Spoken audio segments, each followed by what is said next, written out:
It's just answering, let the Koran speak for itself, and we can find out from the source rather than hearing things on television from preachers of any persuasion all the time. So the first question we want to answer is, what does the Koran say about God? That's the most important question. Whether you know it or not, every decision you make in life is a theological decision based on what you believe about God. And so what does the Bible say? What does the Koran say about God?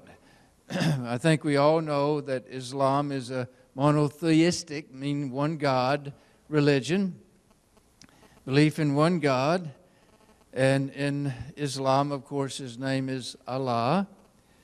Allah in the Quran is all-seeing, all-knowing, all-powerful. And, of course, this is the most important declaration in the Muslim faith. The world believes that Jews and Christians and Muslims all worship the same God, but just by a different name.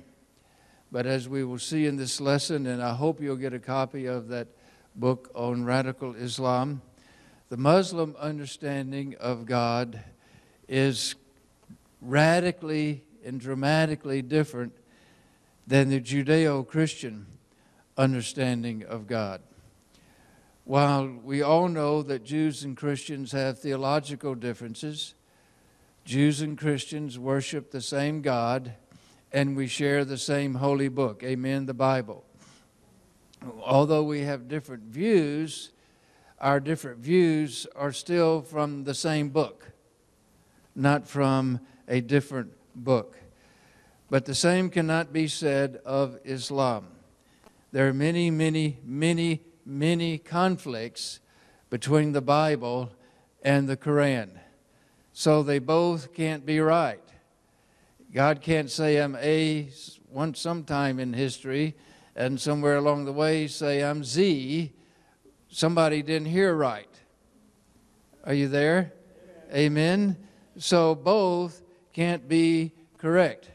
In reading the Koran, and I'll give you many quotations from the Koran here this evening, we realize that Allah is presented as a remote God who cannot be known personally.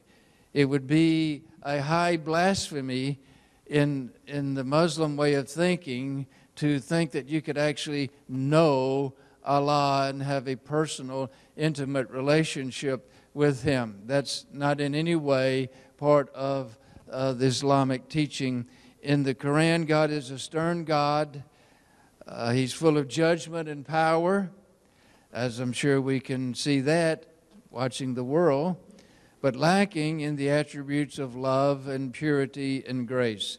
There's 3 words that you will not find in the Quran, and you want to write these 3 words down.